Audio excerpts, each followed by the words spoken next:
Ito ang Barangay LS 96.3, the FM station of GMA Network.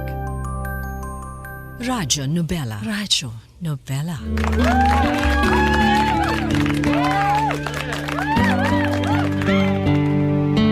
Dear Ate Ruby, isang mapagpalang araw sa inyo at sa mga avid listener natin. Tawagin nyo na lang ako sa nickname kong Mori. 35 years old at nagtatrabaho bilang head engineer sa isang construction firm. Family man at responsableng tatay sa aming anak at anak naman sa aking nanay at tatay. Ganyan ako ilarawan ng misis kong si Althea na isa namang private nurse. Pero hindi istorya naming mag-asawa ang gusto kong ibahagi sa inyo ngayong araw, kundi ang kwento ng aking mga magulang na sina Tatay Nilo at Nanay Delia na sana ay kumurot sa puso ng ating mga kabarangay. Solong anak ako.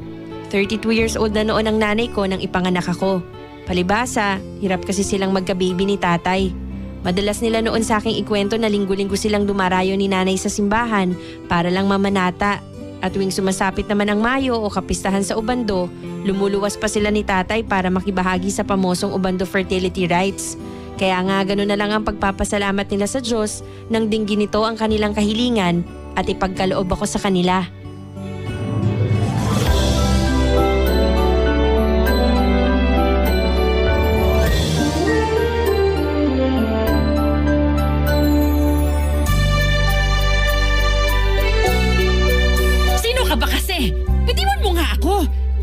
Maglakad. Anong kaya? Kanina lang pagising mo, nagre-reklamo ka na kesyo sumusumpong na naman ang rayuma mo. Oh, dahan-dahan ka lang umupo. Ay, ang dami mo namang sinasabi. Pero hindi pa rin kita kilala. Bitiwan mo nga ako. Mori anak, sabihin mo nga sa matandang hukluban na to na huwag siyang dumikit-dikit sa akin kasi amoy lupa na siya. Pambihira tong tao na to. Ang sakit magsalita ba?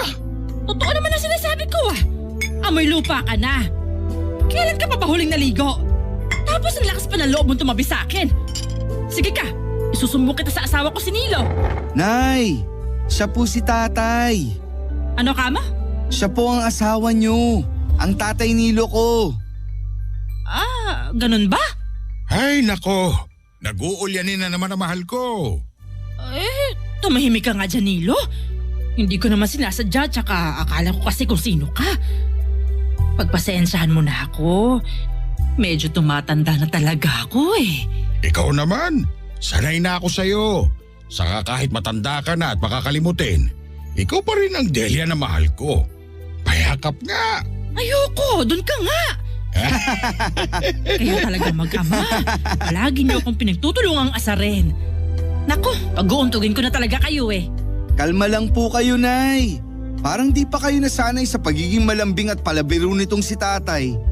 Di ba nga, palagi niyong binibida sa akin noon na lagi niya kayong ginagawa ng tula o di kaya hinaharana.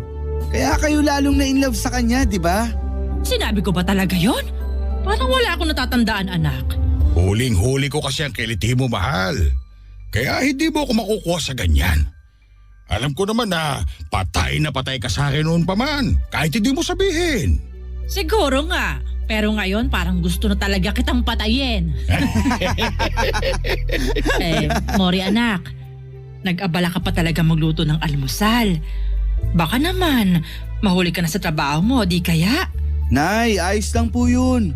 Saka maaga pa naman. Namimiss ko na rin po kasi makasabay kayo ni tatay tuwing almusal. Bihira na natin tong nagagawa, lalo na't naging busy ako sa trabaho. Naiintindihan naman namin ng nanay mo yon, anak. Hindi rin kami nagre-reklamo kasi palagi mo naman kami ipinagluluto bago ka umalis. Tapos, ibinibilin mo rin kami sa pinsan mong si Dara kapag hindi ka makakauwi sa bahay kapag marami kang ginagawa sa trabaho mo. Tay, responsibilidad ko po yun dahil mga magulang ko kayo. Kung pwede nga lang na hindi na ako umalis at dito na lang magtrabaho sa bahay, bakit hindi, di ba? Para lagi ko po kayong nakakasama at nakakasabay sa pagkain. Baka naman hindi ka na makapag-asawa niyan, Mori. Ilang taon ka na ba? 32? Akalain mo yun, mahal? Biglang tumalas ang memorya mo pagdating sa edad ng anak natin ah. Aba, syempre. Baka nakakalimutan mo. Matagal din ako naging tendera ng mga damit. Kaya matatas pa rin ang isip ko pagdating sa mga numero. Naiintindihan mo ba ang sinasabi ng nanay, anak? Lagpas na ang edad mo sa kalendaryo. At tumatanda na rin kami nitong tatay mo. Kailan mo ba kami bibigyan ng apo? Hindi mo dapat pinipressure ang anak mo. Kung ayaw pa niya mag-asawa, pabayaan mo siya. Mori, huwag mo masyadong intindihin tong nanay mo. Walang kaso sa amin kung single ka pa rin hanggang ngayon. Alam ko naman po yun, Tay. At alam ko rin naman na hindi ako pinipressure ni nanay.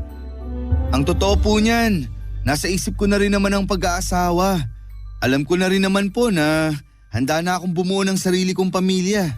Basta dapat mabuting babae ang pakasalan mo, Mori. Palagi mong ipagdasal sa Diyos na pagkalooban ka niya ng mabait at mapagmahal na asawa. Yun bang aalagaan ka, iintindihin at magiging responsableng nanay sa mga anak nyo. Pero dapat ganun ka rin sa kanya. Palagi mo rin siyang igalang at alagaan bilang babae. Parang katulad ko, mahal. Hindi katulad mo, no? Teka nga. Sino ka nga ba ulit? Huwag mo nga sabi akong dikit-dikitan. Amoy lupa ka.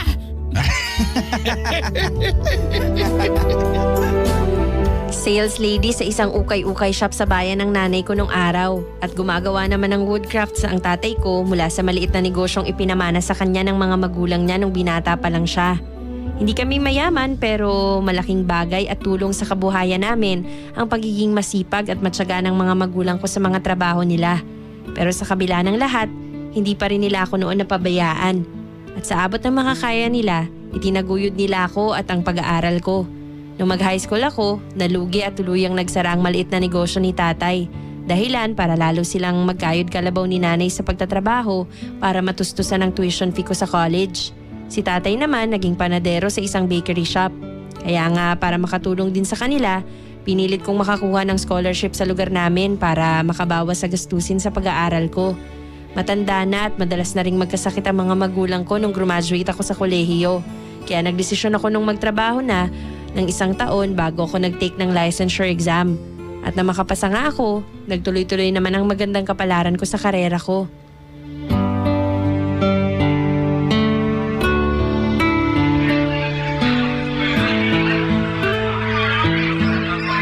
So yun nga ang nangyari, babe.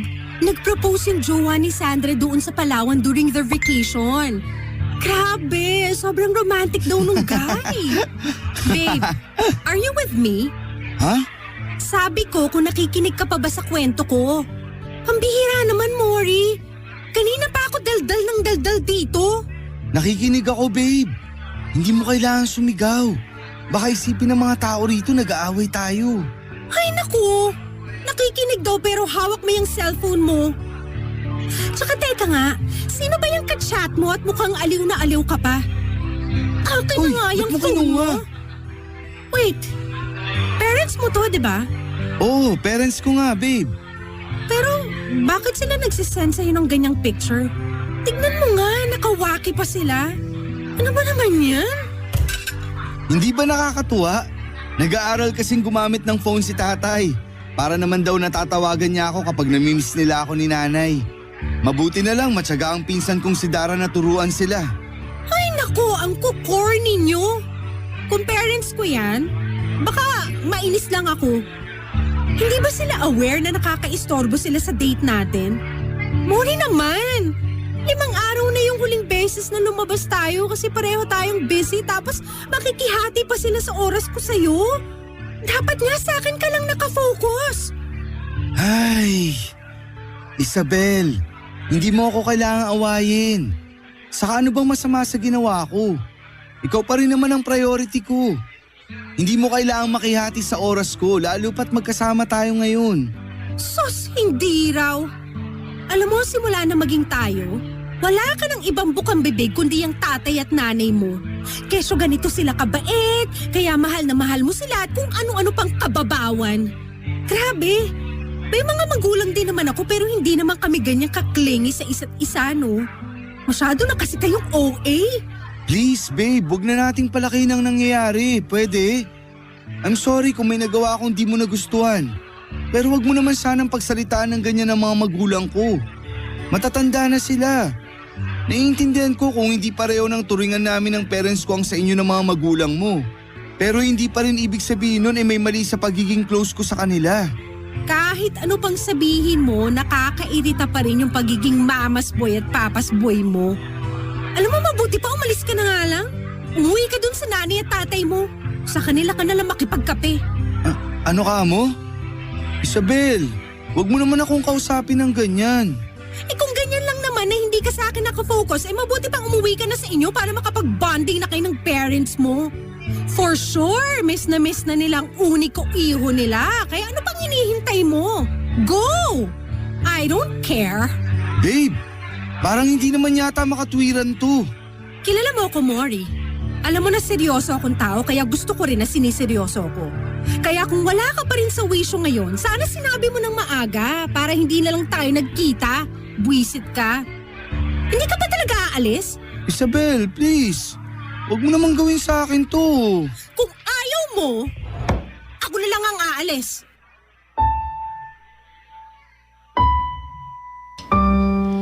Aminado ako na nakalimutan ko na talaga ang pakikipagrelasyon simula nang magtrabaho ako. Siguro nasa 30 anyos na ako noon ang una akong magka-girlfriend pero dahil sa pagka-busy at iba pang priority sa pamilya namin, hindi rin nagtagal ang relasyon namin. Tapos hindi ko na rin sinubukan pang manligaw. Bagaman madalas ako noong tuksohin ng mga barkada ko, udyo ka ng mga magulang ko na mag-asawa na. 32 years old nang makilala ko si Isabel. Nang minsan akong umattend sa birthday party ng kaibigan ko na nangyaring kaibigan din pala niya.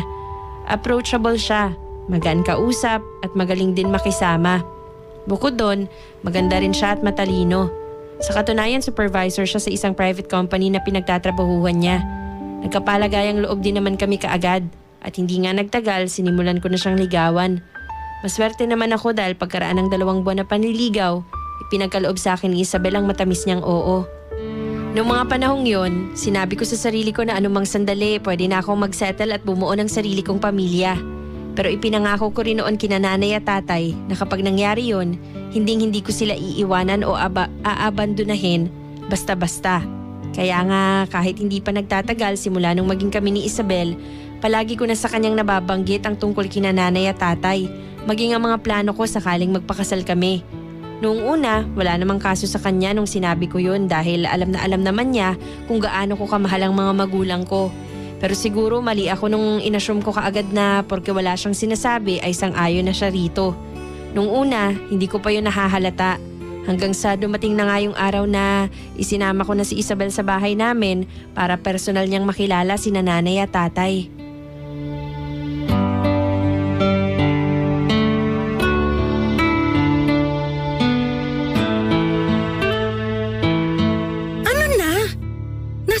Parents mo. Kanina pa tayo rito sa table. Nagugutom na ako. Sandali lang. Sinabihan ko na sina tatay. Inaalalayan pa niya si nanay. Oh, teka. Ayun na pala sila. Nay, tay, tara po rito. Upo ka ng maayos, mahal. Ay, salamat.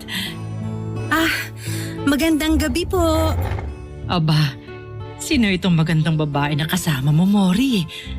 Sandali, siya na ba ang nobya mo? Opo, Nay. Siya po si Isabel. Bel, ang mga magulang ko. Ang masipag, romantiko at may pagkakaingkoy kong Tatay Danilo. Sobra ka naman sa kengkoy. At siya naman ang mabait, maganda at maalalahanin kong Nanay Delia. Naku, bolera talaga tong anak natin, Nilo. Managmana sa tatay. Sinabi mo pa. Isabel, iha, alam mo ba na ang saya-saya namin kasi sa wakas, nagka-girlfriend na rin tong uniko iho namin. Naku, sana ikaw na rin na mapangasawa niya para naman mabigyan niyo na rin kami ng apo. Si Nanay talaga oh. Huwag niyo naman pong i-pressure ang girlfriend ko. Aba, bakit? Doon din naman kayo hahantong. Isabel, ilang taon ka na ba? 30 na po ako, Nay. Oh, saktong-sakto. Nasa tamang edad na kayo para magpakasal. Kasal ka agad, Delia? Masyado ka naman yatang excited. Ay, pwede ba? Huwag kang sumabat dyan. Hindi kita tinatanong. Tsaka teka, sino ka nga ba ulit? Huwag mo nga akong tabihan, hindi kita kilala. Ay, ito na naman po, mahal ko. Nag-uulyanin na naman. Sinong ulyanin? Hindi ako ulyanin para sabihin ko sa'yo. Oh, teka, Nay! Delia. Sandali, saan po kayo pupunta? Teka, Nay! Oh, aray! baka pinalo anak mo. Huwag mo nga akong hawakan. Sino ka rin ba?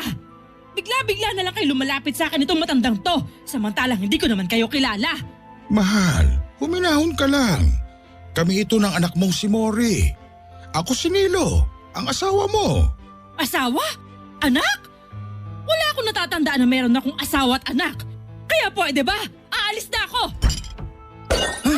Nay! Delia, Nay, ayos lang ba kayo? Hindi naman po kayo nasugatan? tahan na mahal. Ayos lang yan. Pasensya na kayo. Hindi ko naman sinasadyang mabasag yung baso. Pasensya na talaga. Ayos lang yun, mahal. Wala namang nagagalit sa'yo. Ano ba naman yan? Araw-araw bang ganitong eksena niyo sa bahay? Isabel, ano bang sinasabi mo? Hindi ba halata? Nawala na ako ng ganang kumain kasi nagguluhan ako sa inyo. Ang wild niyo! Pwede ba patahimikin mo nga yung nanay mo? Masyado na siyang matanda para umiyak-iyak na ganyan na parang bata. Nakakabwisit na siya, ha? Oh, Isabel, saan ka pupunta? Hindi ba obvious? Aalis na ako. Ayoko na rito, pare-pareho kayo nakakainis. Sandali lang. Aalis ka talaga? Please, babe, wag mo namang gawin to. Gawin ang ano? Ang umalis dito sa mala circus niyo bahay? Ang akin lang, wag ka namang umalis. Si nanay, ganyan lang talaga siya. Kasi minsan nakakalimot na siya. Masasanay ka rin sa kanya, babe. I don't think so. Sinabi ko naman kasi sa'yo na hindi magandang idea ang pagpapapunta mo sa akin dito sa bahay niyo para ipakilala sa mga magulang mo. Ang drama niyo! Ang gulo-gulo niyo! Ano? Feeling niyo nasa teleserye kayo? Alis na ako. Huwag mo ako susundan. Babe, sandali. Huwag kang umalis.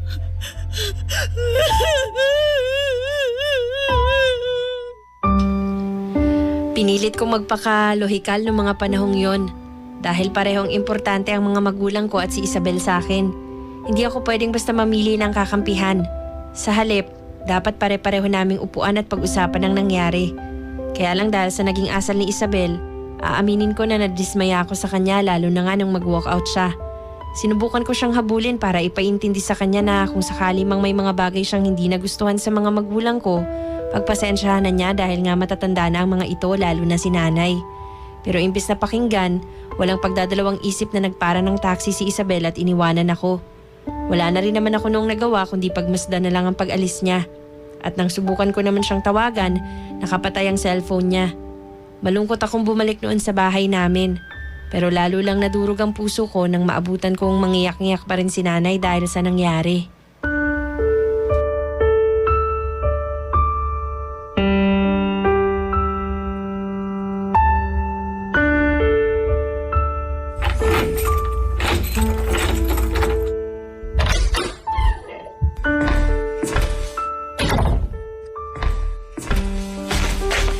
Ay, Mori anak, pasensya ka na sa nanay ha.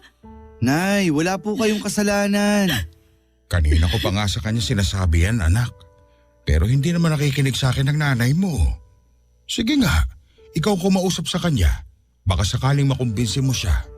Nay, tama po si tatay. Wala po kayong kasalanan. Hindi niyo po ginusto ang nangyari. Kaya lang umalis ng girlfriend mo anak. Ibig sabihin galit siya sa'yo at ayaw na niya sa amin. Ay, hindi naman po sa ganun. Nabigla lang po si Isabel pero hindi siya galit sa akin. At mas lalong hindi siya galit sa inyo ni tatay. Kaya lang anak, nakita mo naman ang naging reaksyon niya kanina, hindi ba? Natatakot lang kami ng nanay mo na baka nasira namin ang relasyon niyo. Tay, hindi po totoo yan. Pareho po nating alam na walang may gusto sa nangyari. Katulad ng sinabi ko, nabigla lang si Isabel. Bukas na bukas po kakausapin ko siya. At kung kailangan niyang humingi ng paumanhin sa inyo dahil sa naging asal niya, gagawin niya yun. Hindi mo na kailangan pang gawin ang tungkol sa bagay na yon, anak. Huwag mo kaming masyadong alalahanin ng tatay mo dahil matatanda na kami. Ang isipin mo yung relasyon niyo ni Isabel. Kung paano kayo magkakaayos at babalik sa dati. Mahal ko po si Isabel, Nay. Pero sa nakita ko, hindi tama na pinagsalitaan niya kayo ng di maganda. Kung nabigla man siya at di niya yung sinasadya, gusto ko pa rin pong klaruin sa kanya na sana wag niya nang ulitin yun sa susunod. Wag niyo na po ako masyadong alalahanin. Ayos lang naman po ako. Malaki na ako. Marunong na po ako makipag-usap ng maayos at masinsinan sa isang tao. At sana rin po wag niyo na rin isipin na nasira niyo ang relasyon namin ni Isabel. Dahil hindi yun totoo. At hindi po yun mangyayari. Salamat anak ha. Pero pasensya na rin kasi hindi naging maayos ang gabing ito para sa atin. Sayang kasi alam namin ng nanay mo na excited kang dalhin dito ang nobya mo sa bahay para ipakilala sa amin. Kaso nabulilyaso pa yata. Ayos lang po yun, Tay, Nay. Meron pa naman pong susunod.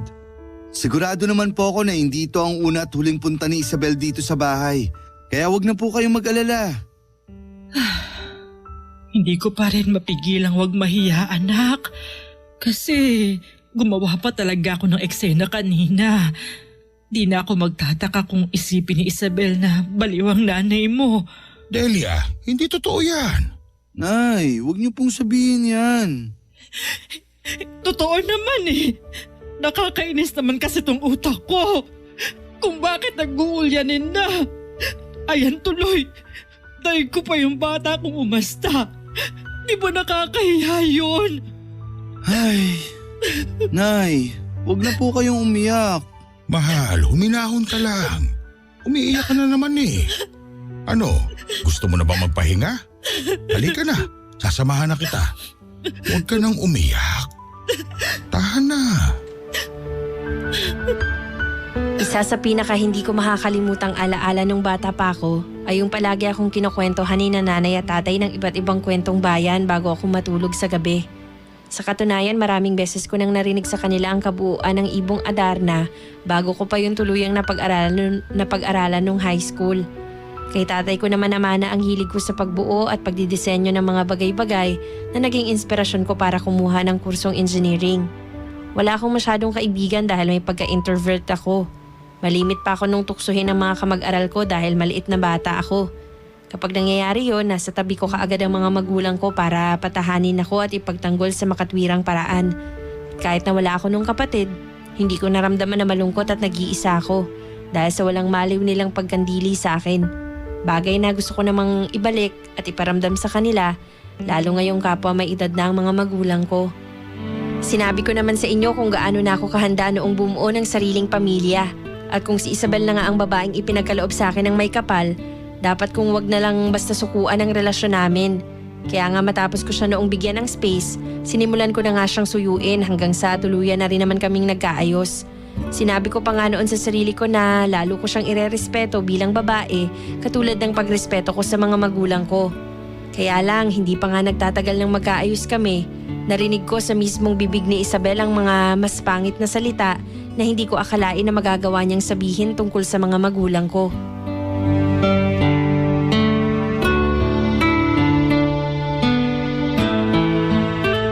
Anong sabi mo?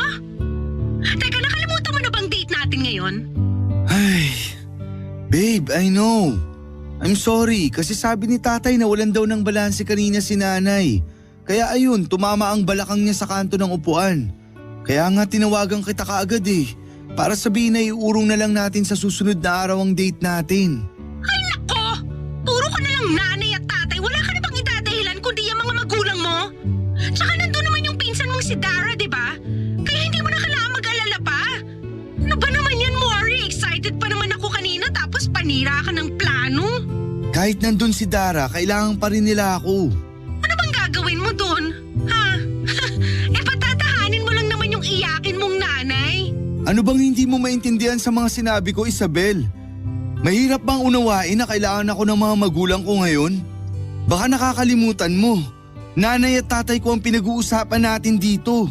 May nanay at tatay din naman ako. Pero hindi ako ganyan ka-OA na katulad mo. Baka nakakalimutan mo. May edad ka na, Mori. Hindi habang buhay pwede kang dumepende sa mga magulang mo. Masyado ka namang nagiging isip bata. Alam mo, hindi na kita kilala. Sa'yo pa talaga mismo nang galing ang mga salitang yan. Samantalang akala ko naiintindihan mo kung gaano ko kamahal ang mga magulang ko. Hindi yun pagiging OA katulad ng sinasabi mo. Kahit ano pang sabihin mo, yun na rin ang tawag doon. Tsaka totoo naman eh. Kapag ba nagpakasal tayo, ganyan ka pa rin sa kanila? So ibig sabihin pala, mawawalan tayo ng privacy dahil makikisiksik at makikihati pa rin sa atensyon mo para sa amin ang magiging anak mo yung mga pesteng magulang mo? Siguro nagkamali nga ako sa pag-aakala na magiging mabuti kang asawa pagdating ng araw, Isabel. Dahil kung totoo nga yun, sana nakikita ko na ang lahat ngayon pa lang. At anong point mo sa usapang to? Huwag mo sabihin makikipaghiwalay ka sa akin, Mori! Pilit kitang iniintindi, pinagpapasensyahan. Iniisip ko ang kapakanan mo at tinitimbang ko palagi ang sitwasyon. Nag-usap pa nga tayo ng masinsinan, di ba? Sabi mo hindi mo sinasadya ang nangyari nun sa bahay at naniwala ako sa'yo. Pero ano na naman ba to, Isabel? Ibig bang sabihin ito? Nagsisinungaling ka lang nung sabihin mong gusto mo ang mga magulang ko? Mori, hindi! Listen to me! I'm so sorry. Alam ko na hindi ko dapat gawin to pero sumusobra ka na. Kung hindi mo kayang igalang ang mga magulang ko, hindi na kita dapat bigyan ng puwang sa puso ko.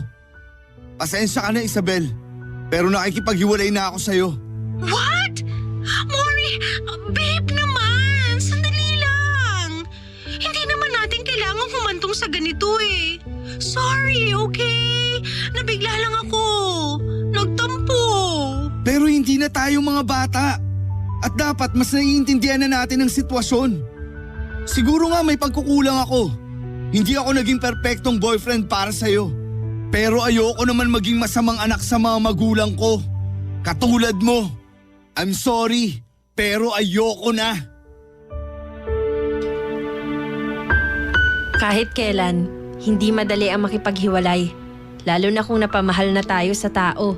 Kahit na hindi pa nga nagtatagal simula nung makilala natin sila. Kaya nga sobrang kirot sa dibdib. At para bang sasabog ang puso ko matapos akong magdesisyon noon na tuluyang tapusin na ang relasyon namin ni Isabel dahil sa walang pakundangan niyang pambabastos sa mga magulang ko. Ayokong kamuhian ng taong minsan kong minahal pero hindi ko na siya kayang bigyan pa ng puwang sa puso ko.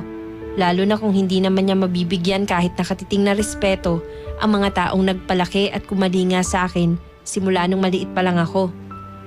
Siyempre, masakit din sa akin ang mga ibinato niyang insulto. Pero alam ko na makakaya ko yung lagpasan at kalimutan. Ang hindi ko yata kakayanin ay umabot pa sa punto na maulit ang nangyari sa pagitan nila ni nanay at tatay nung unang beses na nagkita sila. Ngayong alam ko na hindi naman tuluyang lumambot ang puso ni Isabel sa pakikitungo niya sa mga magulang ko. Mas pinagtuunan ko na nga lang ng pansin at atensyon ang mga magulang ko. Busy pa rin naman ako noon sa trabaho pero sinisigurado ko na naglalaan ako ng panahon para mas makabanding si nanay at tatay. Matanda na kasi sila at anumang sandali pwede na silang kuhanin sa akin at hindi ko alam kung kakayanin ko ba yun.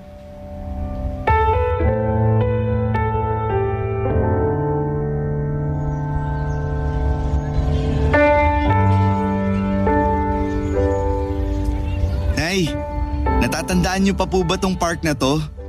Di ba dito niyo ako nun madalas dalhin ni tatay tuwing Sabado? Aba, oo naman anak. Anak, tingnan mo yung swing na yon, no? Niluma na ng panahon. Naalala ko tuloy na dyan ka nahulog noon, Mori. Tapos nasugatan pa ang tuhod mo. Basta talaga nakakatawang pangyayari na alala mo, mahal. Sobra ka naman, Nilo. Pero maiba tayo, anak. Sabi mo, naghiwalay na kayo ni Isabel. Ayos ka na ba? Ay, namimiss ko pa rin po siya, Nay. Pero alam ko dito sa puso ko na tama ang naging desisyon ko. Hindi ko po maaatim na hayaan na lang siyang pagsalitaan kayo ng hindi maganda. Bastusin at hindi respetuin. Dahil unang-una, mga magulang ko kayo. At mahal na mahal ko po kayo. Mahal na mahal ka rin namin, Mori. Tandaan mo yan. Kahit nang malaki ka na, ikaw pa rin ang baby namin itong tatay mo. Alam ko naman po yun, Nay. At mahal na mahal ko rin po kayo ni tatay. Ang amin lang naman anak, syempre gusto pa rin naman namin na makapag-asawa ka at magkaroon ng sarili mong pamilya. Para naman hindi ka maging mag-isa sakaling mawala na kami ng nanay mo. Naiintindihan ko po, Tay.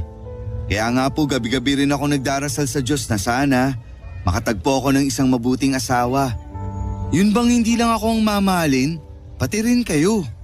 Alam namin ng tatay mo na mangyayari yon dahil napakabait mong anak at napakabuti rin ng Diyos dahil ipinagkaloob ka niya sa amin noon. Kahit na matagal kami naghintay sa pagdating mo, hindi kami nainip. Naniwala at nagtiwala lang kami sa maghagawa niya. At pagkatapos nga ng ilang taong paghihintay, ay iniregalo ka niya sa amin, anak. Ang tanging hiling na lang namin ng tatay mo ay magkaroon ka ng mas mabuti pang kapalaran. Makakilala ka ng mga mababait na tao at matagpuan mo na rin yung babaeng pakakasalan mo at makakasama magpakailanman. Siguro, kapag nangyari ang bagay na yun, magiging mas masaya kami ng tatay mo hanggang sa kabilang buhay. Nay naman, wag po muna kayo magsalita ng tungkol sa bagay na yan. Mabubuhay pa po kayo ng mahaba. Makikita nyo pa at makakalaro ni tatay yung mga apo nyo sa akin. Oo nga naman, Delia. Hindi pa ako handang makaharap si San Pedro. Kaya wag mo na munang isipin ang tungkol sa bagay na yan. Ay nako! Pareho talaga kayo mag-ama. Puro kayo kalokohan. Nagsasabi lang po ng totoo si tatay, Nay. Oh, siya sige. Kumain na lang tayo, pwede ba? Kumakalam ng sikmura ako sa gutom eh. Mataas ang araw, maaliwalas ang himpapawid at malamig ang simoy ng hangin ng araw na yon. Napakasimple at napakaordinaryo ng pangyayaring yon pero aaminin ko na isa yon sa pinakamasaya naming alaala ng mga magulang ko. Sa totoo lang gusto ko ngang matawa kasi bigla na lang nag-flashback yung dati-dati ako yung sinasama nila noon sa pamamasyal doon. Pero ngayon, ako na ang sumasama sa kanila para sabay-sabay naming balikan ang masasaya naming nakaraan. Mahal na mahal ko ang mga magulang ko. Sila ang buhay ko. At wala akong hindi kayang gawin o isakripisyo para sa kanila. Sa kasalukuyan, mag-aanim na buwan ng patay si nanay. Masakit pero alam ko naman na nasa mabuti na siyang mga kamay. Bago siya noon tuluyang binawi sa amin ng may kapal, nakasama at nakalaro pa niya ang anak namin ng misis kong si Althea, na nangyari namang nakilala ko doon mismo sa park na madalas naming puntahan ng mga magulang ko para ipasyal sila pag may pagkakataon. Ang misis ko ang nag-alaga kay nanay hanggang sa mga huling sandali niya. Kaya alam ko na baon niya sa kabilang buhay ang walang hanggang pagmamahal at pagkandili naming pamilya niya. Kung si tatay naman ang tatanungin niyo, malakas pa siya at inaabala ang sarili sa pagbubutingting ng kung ano-ano at sa pakikipaglaro sa mga apo niya. Masayang-masaya ang pamilya namin sa ngayon at bagaman may pandemya, alam ko na patuloy pa rin kaming aalagaan at iingatan ng Diyos sa araw-araw ng buhay namin. Kaya naman maraming salamat. Sakaling mabasa niyo ang simpleng kwento ng buhay ko. Sana marami akong na-inspire na mga anak na katulad ko. Pakatandaan sana natin na habang abala tayo sa paglaki, tumatanda naman ang mga magulang natin. At hanggang may pagkakataon pa, mahalin natin sila at kalingain. Katulad ng pagkandili nila sa atin nung tayo ay bata pa lang. Ako ang inyong kabarangay, Mori. Radyo Nobela. Radyo Nobela. Barangay LS. Barangay LS. Puwerte!